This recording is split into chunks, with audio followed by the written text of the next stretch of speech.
pagpapalutang ay ilan lamang sa ginagawa ng isang magician. Sa Pilipinas, dalubhasa sa larangang ito si Lou Hilario. 7 taong gulang pa lamang siya nang magsimulang mag-aral ng magic. Ngayon, 20 taon na ang first-class magician. Bago ka magpalutang ng mga babae o kung anong bagay, kailangan siyempre total concentration. Ang hypnotismo, kalahati gising siya, kalahati tulog siya para nasa relaxed state na tinatawag. So para in that way, mas madali siyang lumutang. Lagi sinasabi nila may tali daw to, o meron forklifter daw sa likod. Wala pa naman natin si Kurito.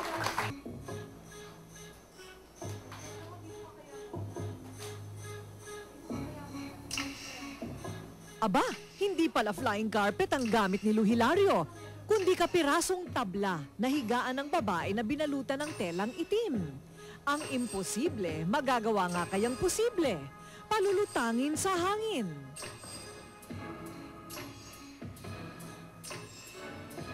Sus Mariosep, umangat nga ang katawan.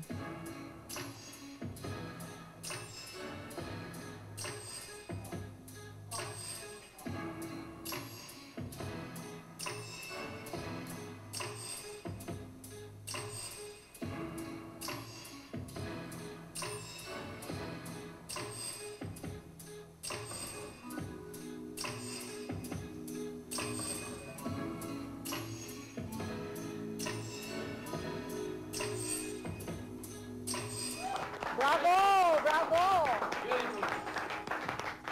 Very nice, very nice. Galing! Napalipad talaga. At saka ito, malapitan, ha? Madalas yan, bravo!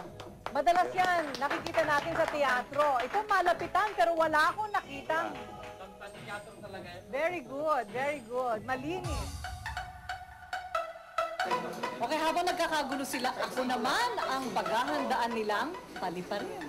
Kung kaya nila. Yung magic ka. Magic ko yung katawan mo rin. Para maging lightweight ka lang talaga. Concentrate. What am I doing? You're feeling very light. Very light. So we can take out the table now. Good for your body. Yan lang talaga. Lang. Dito. One more time. Oh, wala. Gusto mo, tumaas ka na lang. Pwede ba? Pwede po. Medyo, baka... Ayan, basta feel light ka lang, ha? Okay, ilalagyan na natin lamesa para di ka bumagsak. That's how it feels. Beautiful. Beautiful.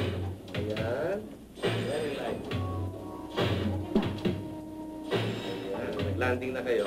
Welcome. Touchdown! Okay. Ganun pala ang feeling. Lahat tayo, meron tayong fantasy na maging magician rin lahat. Kung pwede lang hatiin natin yung sarili natin. May kapangyarihan o may sikreto ang magikero? Meron talagang sikreto yung magic. Hindi naman talaga kami talaga may power eh. Eh kung may power ako, hindi na ako mag-show eh. Sasabihin ko na lang, pera, pagkain, hindi ba kung may tunay ako ng magician eh, hindi ko na kailangan magtrabaho. Sa bawat kumpas ng magikero na mamangha tayo, talagang aaliwin tayo ng magic. Let's celebrate para naman kahit paano gumaan ang ating pakiramdam sa hirap ng buhay ngayon.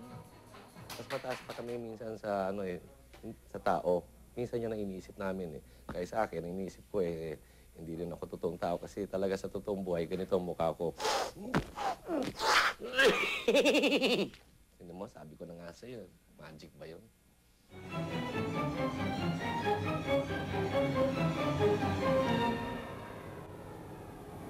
Wala na yung music ko. Anyway, come on, handkerchief.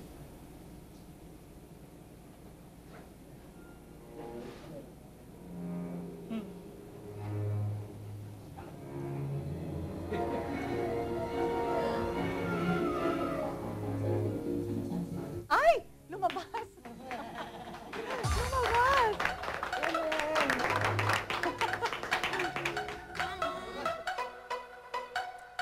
Hay nako, talaga naman itong trabaho kong ito kung ano-ano talaga ang kinasasadlakan ko.